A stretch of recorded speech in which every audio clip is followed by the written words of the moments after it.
कि यस बच्चों, हम क्लास 11th की फिजिक्स स्टार्ट करेंगे आज। तो I will teach you physics. तो फिजिक्स के अंदर क्लास 11th एंड 12th की फिजिक्स का मैं आपको रिलेशन बता रहा हूँ। पहले तो 9th और 10th से क्या रिलेशन है और दोनों की फिजिक्स में क्या डिफरेंस है, 11th एंड 12th की फिजिक्स में आपस में क्या डिफरेंस है, ये मैं आपको बता रहा हूँ। तो बच्चे मुझे ये बताओ, अब तक आपने 9th में फिजिक्स पढ़ी है और आपने 10th में फिजिक्स पढ़ी है। मुझे आप ये बताओ, आपको 9th के फिजिक्स के कौन कौन से चैप्टर अभी तक याद हैं जो आपने 9th में पढ़े हैं, और कौन कौन से चैप्टर आपने 10th में पढ़े हैं, वो आप मुझे बताओ। यहाँ पर सभी स्टूडेंट इसमें पार्टिसिपेट करेंगे। हर एक ने एटलीस्ट 2 चैप्टर के नाम बताने हैं मुझे। एटलीस्ट एक चैप्टर का नाम तो हर एक ने बताना है जो आपने 9th और 10th की फिजिक्स में पढ़े हैं। यस बच्चों। माधव, कोई भी चैप्टर बताओ बच्चे जो आपने क्लास 9th एंड 10th की फिजिक्स में पढ़े हैं। माधव, एनीवन? Electricity class. ओह वेरी गुड, इलेक्ट्रिसिटी। और प्लीज मेक श्योर जो भी बच्चा ज्वाइन कर रहा है वो अपने नाम से ज्वाइन करे, सो दैट मैं आपको आपके नाम से यहाँ पर हम बात कर सकें, because everyone is new in this first lecture. Yes Aniket, बच्चे any one chapter which you know about class 9th and 10th की फिजिक्स का? फ्रिक्शन। ओह वेरी गुड बच्चे, फ्रिक्शन। फ्रिक्शन का टोटल जो कंप्लीट नेम है न्यूटन लॉ ऑफ मोशन। ये chapter था Newton law of motion, वो आप 9th में पढ़ते थे। यस बच्चे, रुआ। यस बच्चे, कोई चैप्टर का नाम? मोशन। मोशन आप वो, ओके ओके, 9th में मोशन आपने काइनेमेटिक की बात कर रहे हो, मोशन स्पीड वेलोसिटी, इसमें हमने पढ़ा था। अनन्या बच्चे, अनन्या कोई एनी चैप्टर नेम फिजिक्स का? Magnetic effects. ओह वेरी गुड, मैग्नेटिज्म, हम उसको नाम दे लेते हैं मैग्नेटिज्म। यस शगुन, कोई भी आप? साउंड और लाइट। ओह वेरी गुड, 10th में लाइट। 9th में साउंड था मेरे अकॉर्डिंगली, और 10th में लाइट था, है ना? Yes sir. जीवेश। यस बच्चे, जीवेश। जीवेश। मनमीत। यस मनमीत, कोई चैप्टर का आपको नाम याद होगा क्लास 9th और 10th की फिजिक्स का? मनमीत, आवाज आ रही है बच्चे? त्रिशा। यस त्रिशा। त्रिशा बच्चों, आपको आवाज आ रही है? फिजिक्स का कोई भी चैप्टर जो आपने 9th और 10th में पढ़ा हो, आपको उसका नाम याद हो? ग्रेविटेशन। ओह वेरी गुड, ग्रेविटेशन, ये आपने क्लास 9th में पढ़ा था। इसके अलावा कोई और चैप्टर नेम जो किसी को याद हो कि 9th और 10th में आपने कुछ और चैप्टर जो मैंने लिखे हुए हैं, इसके अलावा आपने कुछ बताना है चैप्टर का नाम, किसी को याद हो? Natural phenomena. नेचुरल सॉरी कौन सा बच्चे? The human I and colourful. वो बच्चे एक्चुअली लाइट का ही पार्ट है। और इसके अलावा आपने पढ़ा है EMI, जिसके अंदर, हाँ very good, work power energy पढ़ा है बच्चों, वेरी गुड। मैं इसको शॉर्ट फॉर्म में लिख रहा हूँ WPE, वर्क पावर एनर्जी। आपने पढ़ा है इलेक्ट्रोमैग्नेटिक इंडक्शन, जो फैराडे लॉ वगैरह आपने क्लास 10th में पढ़े होंगे, फैराडे लॉ, लेंज लॉ आपने इसके अंदर पढ़ा है। फिर आपने जनरेटर पढ़ा था इसके अंदर, आपने डीसी मोटर आपने पढ़ा था, अगर आपको याद हो बच्चों, ये ईएमआई चैप्टर। तो मैं आपको ये सारे चैप्टर इसलिए बताना चाह रहा हूं क्योंकि बच्चों 11th एंड 12th की क्लास की फिजिक्स के अंदर जो चैप्टर हैं वो वही चैप्टर हैं जो आपने 9th एंड 10th में पढ़े हैं। यानी 9th और 10th 11th और 12th की फिजिक्स में कोई बेसिक ज्यादा डिफरेंस नहीं है, चैप्टर वही है, उनको थोड़ा सा और डिटेल में पढ़ेंगे। और सबसे बड़ी बात 9th और 10th की क्लास की फिजिक्स में एक मेजर डिफरेंस है, अगर कोई वो बच्चा डिफरेंस बता सके मुझे यहाँ पर कि क्या दोनों की फिजिक्स में कौन सा मेजर डिफरेंस है, कोई बच्चा बता सकता है? 9th की फिजिक्स और 10th की फिजिक्स में एक मेजर डिफरेंस है, तो मैं उसका आंसर कर रहा हूं बच्चे। 9th और 10th की फिजिक्स में मेजर डिफरेंस किस चीज का है? 9th की फिजिक्स में आप उन चीजों के बारे में पढ़ते हो जो आपको रियल लाइफ में दिखाई देती हैं, यानी जो चीजें आपको नेक्ड आई से दिखाई देती हैं वो चीजें हम क्लास 9th की फिजिक्स में ज्यादातर पढ़ते हैं। 10th की फिजिक्स में हम उन चीजों के बारे में पढ़ते हैं जो ज्यादातर आपको रियल लाइफ में दिखाई नहीं देती, जिनको नेक्ड आई से हम नहीं दिखाई दे सकते। जैसे कि 10th में आप इलेक्ट्रॉन के बारे में ज्यादा पढ़ते हो, प्रोटॉन के बारे में ज्यादा पढ़ते हो, न्यूट्रॉन के बारे में पढ़ते हो। जैसे इलेक्ट्रिसिटी की बात कर ले, इसमें rate of flow of charge जो होता है, करंट होता है, आपको पता होगा जब इलेक्ट्रॉन फ्लो करते हैं उसकी वजह से करंट आता है। तो यानी ये जो इलेक्ट्रॉन है ये नेक्ड आई से विजिबल नहीं होते। तो 10th की फिजिक्स में हम उन चैप्टर के बारे में पढ़ते हैं जो हमें नेक्ड आई से दिखाई नहीं देती, और 9th की क्लास की फिजिक्स में हम उन चीजों के बारे में पढ़ते हैं जो हमें नेक्ड आई से दिखाई देती हैं, जैसे कि मोशन में car moving on a straight road, gravitation में हम बड़े बड़े प्लेनेट के बारे में बात करते हैं, उनके बारे में पढ़ते हैं। तो बच्चों इसी तरह मैं आपसे बात करना चाहता हूं, जो 11th क्लास की फिजिक्स है that is similar to class 9th physics, और 12th क्लास की फिजिक्स है that is similar to 10th class physics. Yes बच्चों, यहां तक आपको क्लियर हुआ? जो क्लास 11th की फिजिक्स है वो सिमिलर टू 9th क्लास के है, और क्लास 12th की फिजिक्स है that is similar to class 10th। जो आपने 10th में पढ़ा है वो क्लास 12th में पढ़ोगे, जो आपने 9th क्लास में पढ़ा है वो आप 11th क्लास में पढ़ोगे। तो मैं आज स्टार्ट कर रहा हूं क्लास 11th की फिजिक्स को। Class 11th physics, it is basically divided into 4 part. बच्चों फिजिक्स जो है वो 4 पार्ट में डिवाइडेड है। सबसे पहला पार्ट है मैकेनिक्स। जो आपका मैकेनिक्स है, बच्चे अपने माइक को म्यूट रखो, अगर आपको कोई डाउट हो तो आप पूछो, अदरवाइज आप अपने माइक को म्यूट रखना। क्लास 11th की फिजिक्स बच्चे बेसिकली डिवाइडेड इनटू 4 पार्ट। सबसे पहला पार्ट है mechanics. Mechanics it covers around 50 to 60% syllabus of class 11th। Class 11th का 50 to 60% सिलेबस खत्म करती है बच्चों मैकेनिक्स।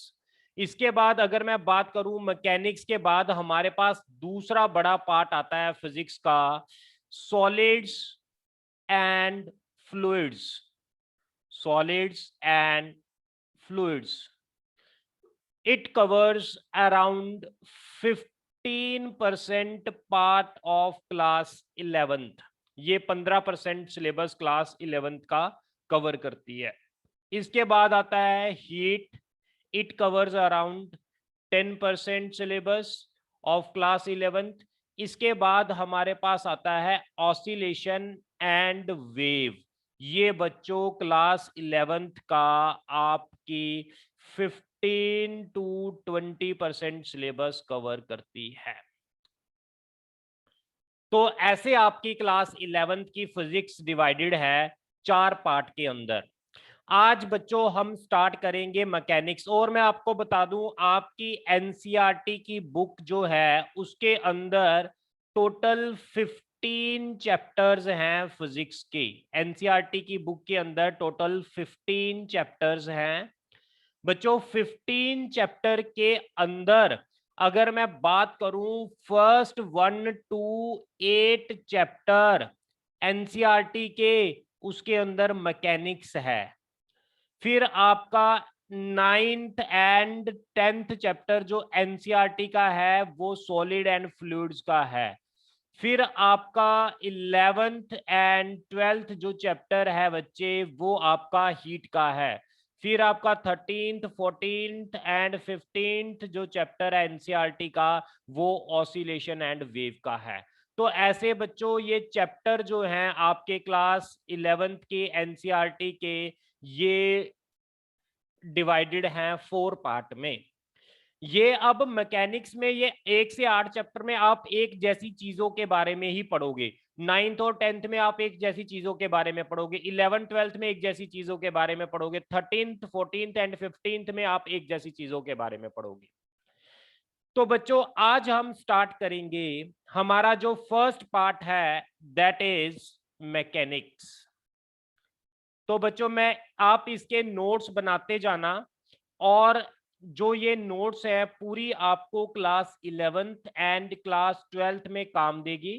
तो टोटल आपका बोर्ड हो गया, आपका कंपटीशन हो गया, एक भी क्वेश्चन आपका इनसे बाहर नहीं आएगा। ये मेरा आपसे चैलेंज है। जो भी आपको क्लास में करवाया जाएगा आपने उसके अच्छे अच्छे नोट्स बनाने हैं। टोटल बोर्ड एंड कंपटीशन आपका इसी कॉपी में से ही आएगा। यस बच्चों मैं इसको रब कर रहा हूं और आगे चल रहे हैं। अगर आप साथ साथ नोट कर रहे हो तो वेल एंड गुड, अदरवाइज आप स्क्रीनशॉट साथ साथ ले सकते हो। तो बच्चे पहले तो मैं आपको बता दूं फिजिक्स हम पढ़ेंगे कैसे। फिजिक्स के अंदर डेली हमारे एक लेक्चर होगा, उसके आपके क्लास नोट्स होंगे जो बहुत ही इंपॉर्टेंट हैं। दूसरा, आपको जो लेक्चर करवाया जाएगा उसके साथ की आपको डेली प्रैक्टिस प्रॉब्लम शीट दी जाएगी।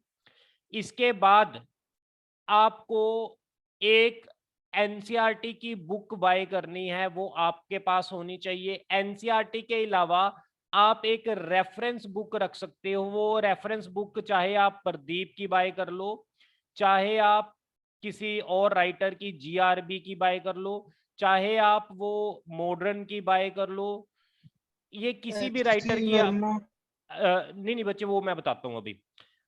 ये आप रेफरेंस बुक, ये इसमें एनसीईआरटी को एक्सप्लेन करके लिखा हुआ है। ये प्रदीप, जीआरबी, मॉडर्न, इसमें से कोई भी आप बाय कर सकते हो। मैं जो रिकमेंड करता हूं प्रदीप की बुक को रिकमेंड करता हूं अगर आप बाय करना चाहते हो। अदरवाइज आपको कोई भी बुक बाय करने की जरूरत नहीं है। इन सभी बुक्स का निचोड़ आपको क्लास में जो नोट्स बनाए जाएंगे वो आपको लिखवाए जाएंगे।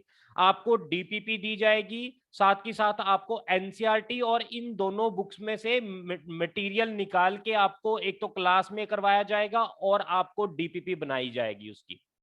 ये आप ऐसे पैटर्न को फॉलो कर सकते हो। जो बच्चे कंपटीशन को कर रहे हैं, कंपटीशन के लिए बच्चों आपने बुक लेनी है एचसी वर्मा। जो बच्चे स्ट्रिक्टली आईआईटी जेई का पेपर देना चाहते हैं या फिर आप नीट के एग्जाम के लिए अपियर होना चाहते हो, उसके लिए एक सिंगल बुक है HC Verma, that is for competition level. जो बच्चे कंपटीशन करना चाहते हैं, इसमें एक चैप्टर में अराउंड 80 to 100 क्वेश्चंस होते हैं। एक चैप्टर के ऑब्जेक्टिव भी होते हैं, सब्जेक्टिव भी होते हैं। थ्योरी आपको इस बुक की पढ़ने की जरूरत नहीं है, थ्योरी मैं आपको करवाऊंगा। अब जस्ट आपने न्यूमेरिकल्स क्वेश्चंस की प्रैक्टिस करनी है इस बुक से। जो बच्चे स्पेशली कंपटीशन कर रहे हैं, वीक में एक दिन मैं आपको एससी वर्मा के क्वेश्चंस डिस्कस किया करूंगा। जो बच्चे कंपटीशन करना चाहते हैं उसको इंडिविजुअल लेक्चर हम ये एससी वर्मा के क्वेश्चंस को सॉल्व करने के लिए टाइम दिया करेंगे। तो बच्चों अब मैं बात कर रहा हूं, मैं इसको रब कर रहा हूं बच्चों। मैं बात कर रहा था फिजिक्स में सबसे पहले पार्ट की, that is mechanics. Yes, mechanics बच्चों क्या है? और इसके अंदर मेनली हमने किन किन चीजों के बारे में पढ़ना है बच्चों। मैकेनिक्स का मतलब होता है study about motion of the body. Body के मोशन के बारे में पढ़ना is called mechanics. It is divided into two types. One is kinematics and second one is dynamics. बच्चों जो काइनामेटिक्स और डायनामिक्स हैं ये दोनों पार्ट मैकेनिक्स के हैं। अगर मैं बात करूं काइनामेटिक्स की, दोनों में ही हमने काइनेमेटिक्स एंड डायनामिक में बॉडी के मोशन के बारे में पढ़ना है, लेकिन काइनेमेटिक और डायनामिक में बेसिक डिफरेंस क्या है उसकी बात करते हैं बच्चों। मान लो एक कार है, कार की इनिशियल स्पीड u है, एक्सेलरेशन a है, इसने जो यहां से जब ये यहां पर पहुंची कार, इसकी स्पीड होगी v, एक्सेलरेशन है a, इसने कुछ डिस्टेंस ट्रेवल कर लिया। बच्चों अब कार की कुछ स्पीड में चेंज हो गया, इनिशियल स्पीड u है, फाइनल स्पीड v है। आपको काइनेमेटिक्स के अंदर हमने क्या पढ़ना है, बॉडी की इनिशियल कंडीशन के बारे में पढ़ना है और फाइनल कंडीशन के बारे में पढ़ना है। अब इनिशियल स्पीड u से फाइनल स्पीड v कैसे हुई, इसमें चेंज कैसे आया, उसको हम स्टडी नहीं करेंगे। यानी काइनेमेटिक्स के अंदर बच्चे हम अकेला इफेक्ट को स्टडी करेंगे, बॉडी के मोशन का क्या इफेक्ट हो रहा है, उसके कॉज को हम स्टडी नहीं करेंगे काइनेमेटिक्स में। बच्चों डायनामिक्स की बात करता हूं। डायनामिक्स के अंदर अगर बॉडी पर हमने, बॉडी की स्पीड u है, एक्सेलरेशन a है, अगर मैंने इस पर फोर्स लगाई F, इसको धक्का लगाया तो इसकी स्पीड कुछ हो गई v और एक्सेलरेशन a, यानी फोर्स, एक्सटर्नल फोर्स F लगाने से इसकी स्पीड में चेंज आया। यानी इसके अंदर इफेक्ट बॉडी का क्या है और कॉज किसकी वजह से बॉडी में मोशन हुआ उसको भी स्टडी करेंगे। यानी बच्चों इसमें स्पीड, वेलोसिटी, एक्सेलरेशन के साथ साथ cause of motion, cause of motion क्या होता है बच्चों, फोर्स, उसको भी स्टडी करेंगे डायनामिक्स में। लेकिन काइनेमेटिक्स में हम डिस्टेंस के बारे में पढ़ेंगे, स्पीड के बारे में पढ़ेंगे और एक्सेलरेशन के बारे में पढ़ेंगे, उसके कॉज के बारे में हम इसमें स्टडी नहीं करेंगे। This is the major difference between kinematics and dynamics. बच्चों यहां तक क्लियर है काइनेमेटिक्स और डायनामिक में क्या फर्क है? Yes sir. ओके बच्चों आगे चलते हैं, इसको मैं रब कर रहा हूं।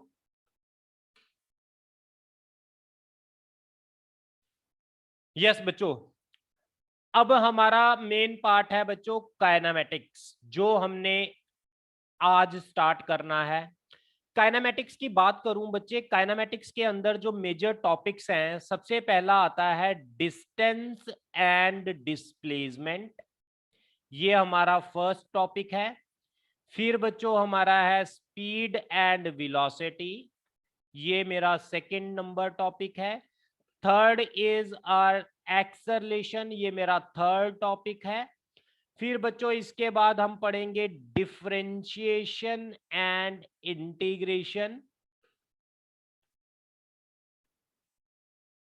फिर इसके बाद बच्चों हम पढ़ेंगे ग्राफ्स। फिर इसके बाद हमारा जो टॉपिक होगा बच्चे उसका नाम है वेक्टर। फिर इसके बाद हम पढ़ेंगे प्रोजेक्टाइल मोशन और लास्ट टॉपिक हम पढ़ेंगे सर्कुलर मोशन। ये बच्चों ये टॉपिक्स हैं जो 1 बाय 1 इस चैप्टर के अंदर हम पढ़ेंगे। इसको अराउंड खत्म करने के लिए हमें 1 से 1.5 मंथ चाहिए, इस चैप्टर को खत्म करने के लिए, सारे टॉपिक को खत्म करने के लिए। बच्चों मैं एक चीज आपको और बता दूं, कई बच्चे कंफ्यूज हो जाते हैं, ये जो सर्कुलर मोशन है ये काइनेमेटिक्स में भी आता है और ये सर्कुलर मोशन डायनामिक्स में भी आता है। डायनामिक्स में यानी जिसमें सर्कुलर मोशन पढ़ेंगे उसमें फोर्सेस के बारे में पढ़ेंगे, काइनेमेटिक्स के मतलब जिसमें स्पीड, वेलोसिटी, एक्सेलरेशन के बारे में पढ़ेंगे, लेकिन वो काइनेमेटिक्स में आएगा विदाउट फोर्स। तो सर्कुलर के दो पार्ट होंगे, एक पार्ट हम काइनेमेटिक्स में पढ़ेंगे बच्चों, एक सर्कुलर मोशन का पार्ट हम डायनामिक्स में पढ़ेंगे बच्चों। Is that clear? यस बच्चों? Yes, sir. Yes, sir.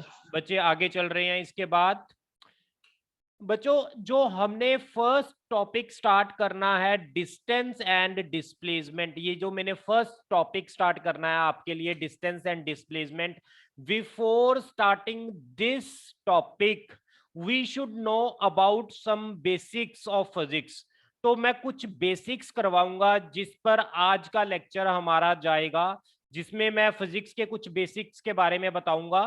ठीक है, ये डिस्टेंस एंड डिस्प्लेसमेंट स्टार्ट करने से पहले कुछ चीजें आपको पता भी होंगी। सबसे पहले तो बच्चे मुझे ये बताओ, what do you mean by rest and motion? Rest क्या होता है एंड मोशन क्या होता है? यस बच्चों, what do you mean by rest and motion? Rest and motion क्या होता है? रेस्ट क्या है एंड मोशन क्या है? When body is not moving, it is called rest. Yes बच्चों, रेस्ट का मतलब क्या है? If body does not change its position with respect to surrounding. Surrounding के रिस्पेक्ट में अगर बॉडी अपनी पोजीशन बच्चों चेंज ना करे तो उसको हम बोलेंगे बॉडी इज एट रेस्ट। अगर बॉडी अपनी पोजीशन चेंज करे with respect to surrounding, that is called in motion. तो लिखो, if position is not fixed, अगर फिक्स्ड ना हो विद रिस्पेक्ट टू सराउंडिंग, तो उसको हम क्या बोलेंगे? Body is in motion. बच्चों यहां तक देखो, आपको क्लियर है ये चीज? Yes, sir. ओके, इसके बाद बच्चों इसी के अंदर मैं आपको बताना चाहता हूं, rest and motion are relative term. इसका मतलब क्या है? Rest and motion are relative terms, इसका मतलब क्या है? अगर कोई बॉडी रेस्ट में है, हो सकता है एट द सेम टाइम वो मोशन में भी हो किसी और के अकॉर्डिंग। अगर कोई बॉडी मोशन में है तो हो सकता है वो किसी और के अकॉर्डिंग रेस्ट में हो। यानी किसी भी बॉडी को हम एब्सोल्यूट रेस्ट और मोशन नहीं कह सकते। बच्चों मैं इसको अगले पेज पे समझा रहा हूं, इसको मैं रब कर रहा हूं पूरे को, समझो ये टॉपिक इंपॉर्टेंट टॉपिक है। How rest and motion are relative terms. Rest and motions आपस में रिलेटिव टर्म्स कैसे हैं, समझो बच्चे इसको। जैसे मैं बात करूं, एक बस के अंदर एक पर्सन ए है और एक पर्सन बी है, और एक पर्सन बाहर ग्राउंड पे खड़ा है, उसका नाम है सी। बस आगे चल रही है ऐसे। अगर ए बी को देखे, अगर हम ए से पूछे बी के बारे में, तो ए क्या कहेगा? वो तो मेरे सामने बैठा है। यस बच्चों? अगर बी, यस बच्चों, अगर बी से पूछे ए के बारे में तो बी क्या कहेगा? ए तो मेरे सामने बैठा है। यस। अगर सी से पूछे ए और बी के बारे में तो सी क्या कहेगा? ए और बी दोनों बस में जा रहे हैं, यानी ए और बी सी के रिस्पेक्ट में क्या है? मोशन में है, लेकिन एक दूसरे के रिस्पेक्ट में क्या है? रेस्ट में। यानी अगर मैं अकेले ए की बात करूं बच्चों, ए रेस्ट में भी है और ए, यस बच्चों, मोशन में भी है। ए रेस्ट में किसके रिस्पेक्ट में है बच्चों? बी। बी।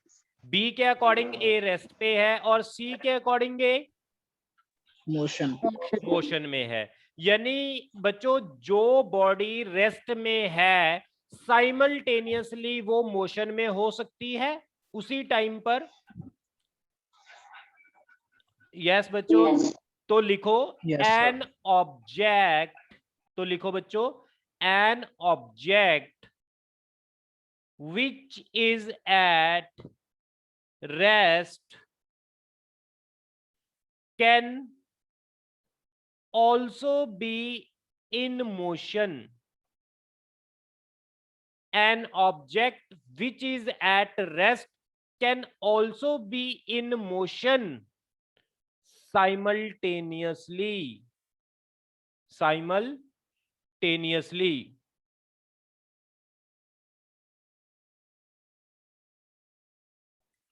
बच्चों लिख लो an object which is at rest can also be in motion simultaneously. लिख लिया बच्चों यहां तक? Yes, sir. ओके बच्चों आगे चलते हैं। अब बच्चों इसकी एग्जांपल बताओ। जैसे अगर मैं बात करूं अर्थ की, अर्थ पर यहां पर कोई पर्सन है। अब तुम्हें पता है अर्थ क्या होती है, अपने एक्सिस के अबाउट घूमती रहती है।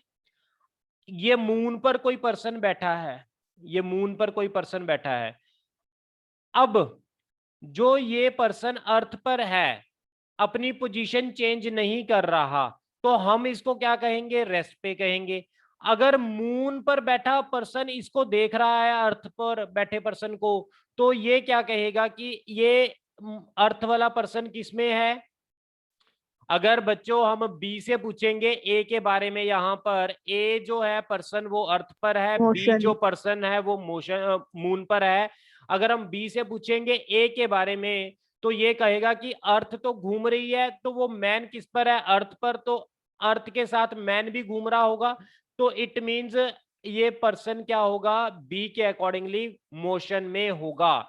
हमारे अकॉर्डिंगली इसकी पोजीशन अगर चेंज नहीं कर रही तो रेस्ट में है, किसी और प्लेनेट पर बैठा होगा तो इसके अकॉर्डिंगली ए किसमें होगा बच्चों? जो इसका मोशन, ये मोशन में होगी। क्लियर बच्चों? Yes, sir. Yes sir. Okay, तो ये हम कह सकते हैं अगर कोई बॉडी रेस्ट में है तो वो simultaneously it can be in motion.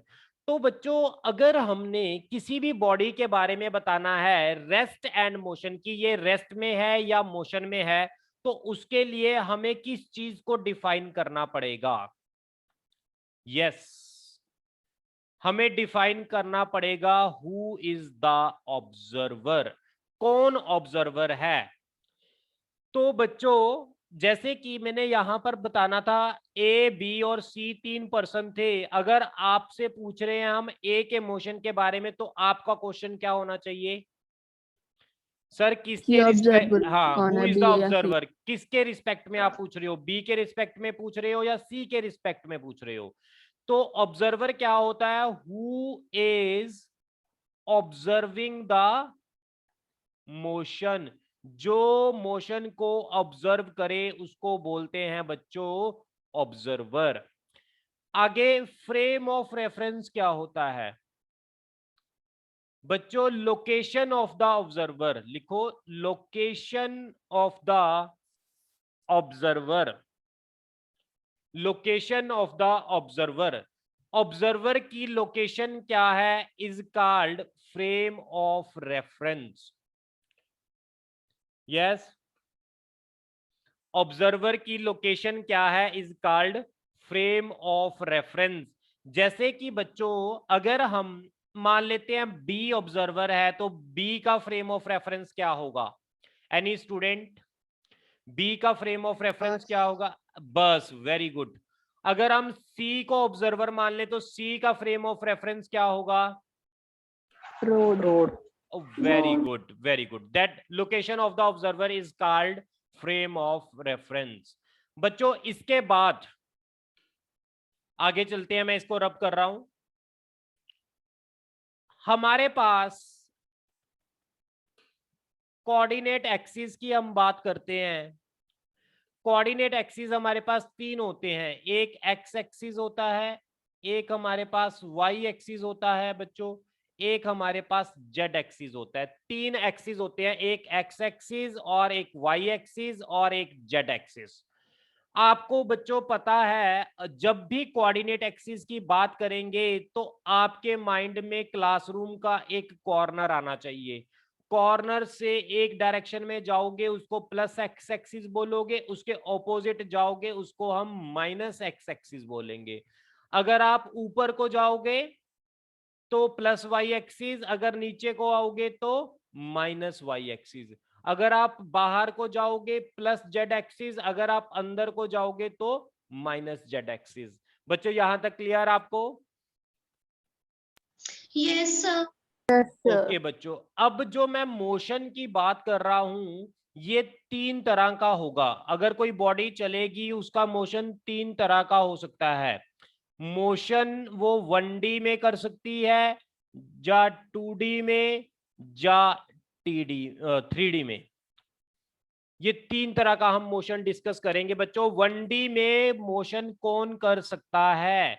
एक आंट है बच्चों। अगर मैं आंट की बात करूं तो आंट का मोशन क्या होता है? 1D का मोशन होता है। आंट एक 1D मोशन ही शो कर सकती है। आपने देखा होगा आंट जा तो एक्स एक्सिस के अलोंग पे चलेगी, ऐसे ऐसे चलती है ना, या स्नेक आपने चलता हुआ देखा है बच्चों, ऐसे स्नेक चलेगा तो वो 1D के अलोंग चलेगा, एक डायरेक्शन कवर होगी एक टाइम पर। That motion is called motion in 1D।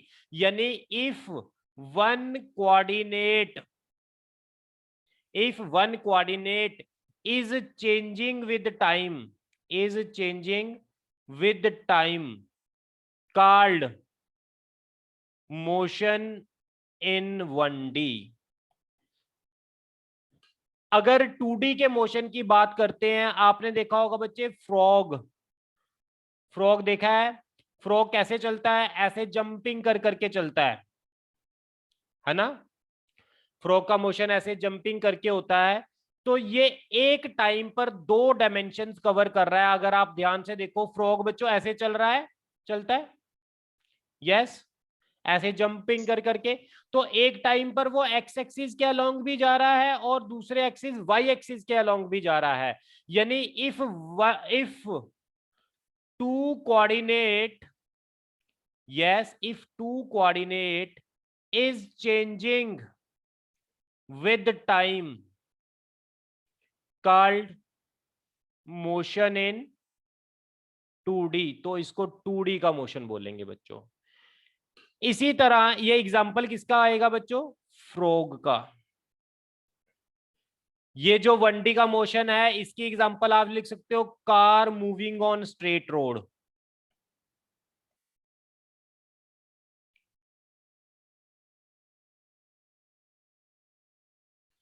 Three D का मोशन बच्चों, 3D का मोशन जो एक टाइम पर 3 कोऑर्डिनेट चेंज हो। इफ 3 कोऑर्डिनेट, एग्जांपल बताएगा कोई? If 3 coordinate is changing with time called 3D motion. Yes, any example? Bird का मोशन, जो बर्ड का मोशन होता है बच्चों वो 3D का मोशन होता है, उसमें 3 डायमेंशंस एक टाइम पर चेंज होते हैं। इसको आगे कर रहा हूं मैं, इसको रब कर रहा हूं बच्चों। आगे लिखो scalars and vector, scalars and vectors. What are scalar and vectors? Scalars क्या होते हैं बच्चों, वेक्टर्स क्या होते हैं? यस, स्केलर क्वांटिटीज बच्चों वो होती हैं जिनको मेजर करने के लिए हमें अकेले मैग्नीट्यूड की जरूरत पड़ती है, डायरेक्शन की जरूरत नहीं पड़ती, ओनली मैग्नीट्यूड। वेक्टर क्वांटिटीज क्या होती हैं? जिनको मेजर करने के लिए मैग्नीट्यूड की भी जरूरत पड़ती है और डायरेक्शन की भी जरूरत पड़ती है। एग्जाम्पल, आप बच्चों एक शॉपकीपर के पास गए, आपने कहा 5 kg शुगर आप मेजर कर दो, तो वो शॉपकीपर आपको 5 kg शुगर मेजर कर देगा। उसके अंदर कहीं पर भी आप उसको ये इंस्ट्रक्शन नहीं दोगे कि आप साउथ की तरफ फेस करके 5 kg शुगर डाल दो, यानी उसमें डायरेक्शन इन्वॉल्व नहीं होती। जिन क्वांटिटीज को मेजर करने के लिए डायरेक्शन की इन्वॉल्वमेंट नहीं होती उनको स्केलर क्वांटिटीज बोलते हैं।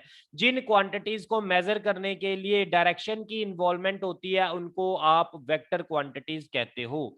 अब बच्चों वेक्टर क्वांटिटी की एग्जांपल, जैसे मैं आपको कह दूं, वेक्टर क्वांटिटी की एग्जांपल है, अगर मैं आपको कह दूं कि पटियाला से चंडीगढ़ 60 किलोमीटर दूर है, तो आप क्या किसी भी डायरेक्शन में 60 किलोमीटर चलने से चंडीगढ़ पहुंच जाओगे? क्या ऐसा होता है? No, sir. यानी आपको पर्टिकुलर डायरेक्शन में 60 किलोमीटर जाना पड़ेगा तब आप जाकर चंडीगढ़ पहुंचोगे। इट मींस यहां पर मैग्नीट्यूड भी इन्वॉल्व हो रहा है, डायरेक्शन भी इन्वॉल्व हो रहा है, उसको हम वेक्टर क्वांटिटीज बच्चों नाम देते हैं। इसके बाद बच्चों मैं बात कर रहा हूं फिजिकल क्वांटिटीज। फिजिकल क्वांटिटीज क्या होती हैं? फिजिकल क्वांटिटीज भी दो तरह की होती हैं। एक फंडामेंटल होती है, एक फंडामेंटल होती है और एक डिराइव्ड होती है। Physical quantities which can be measure, जिनको हम मेजर कर सकें उनको बच्चों बोलते हैं हम फिजिकल क्वांटिटीज। जिन क्वांटिटीज को हम मेजर कर सके that quantities are called physical quantities.